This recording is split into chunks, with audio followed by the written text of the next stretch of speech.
Dewasa ini, kejahatan yang dilakukan anak-anak terus meningkat, dan yang paling sering terjadi adalah bullying. Anak-anak yang telah melakukan kejahatan tersebut akan berhadapan dengan hukum dan akan dimasukkan ke Lembaga Pembinaan Khusus Anak atau LPKA.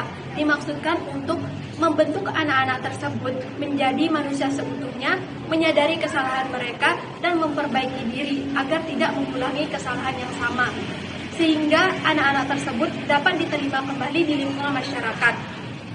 Anak-anak yang berada di LPKA juga perlu diberikan pendampingan kesehatan mental yang dapat diwujudkan dengan memberikan asesmen psikologis kesehatan mental anak-anak tersebut atau warga binaan. Selain warga binaan, petugas yang ada di LPKA juga perlu diberikan materi tentang kesehatan mental, tentang pelatihan konseling dan hipnosis. Selanjutnya, metode kegiatan secara umum. Metode yang digunakan dalam kegiatan pembinaan masyarakat ini dilakukan dengan tujuan mencari data yang komprehensif agar petugas itu bisa membina dengan baik. Yang pertama yang dilakukan itu asesmen psikologis yang dilakukan dengan menyenangkan, seperti menggambar pohon, gambar rumah, gambar orang, atau seperti gambar yang lucu. Intinya yang dilakukan secara menyenangkan.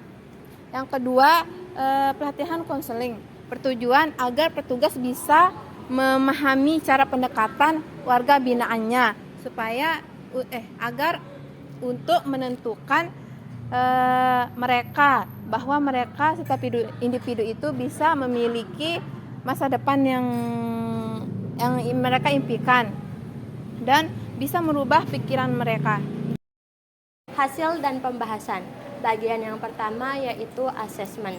Setelah dilakukan asesmen, didapatkan beberapa informasi. Yang pertama yaitu belum pernah ada proses asesmen psikologis yang dilakukan terhadap warga binaan. Yang kedua, petugas-petugas belum dilatih melakukan pendampingan dengan metode yang humanis seperti metode pendampingan psikologis.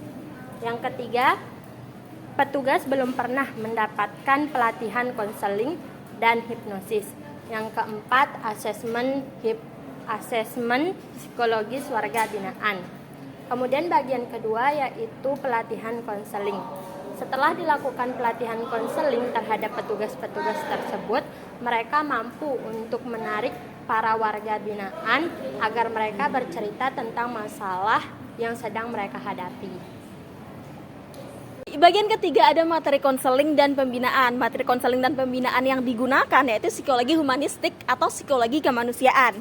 Pendekatan humanistik dalam konseling ini dilakukan dengan harapan memunculkan pemikiran dan sikap positif, seperti mengoptimalkan kesadaran individu akan keberadaannya dan menerima keadaan menurut apa adanya. Bagian keempat ada evaluasi. Nah, evaluasi ini dilakukan pada akhir dari kegiatan sehingga dapat menjadi tolak ukur dalam mengukur keberhasilan dari kegiatan yang telah dilakukan tersebut. Nah, dari seluruh proses kegiatan yang telah dilakukan, peserta sangat antusias dan sangat bersemangat dalam menerima kegiatan konseling yang telah diberikan. Baiklah, kesimpulannya yang pertama itu pelatihan ini sangat bermanfaat bagi para petugas.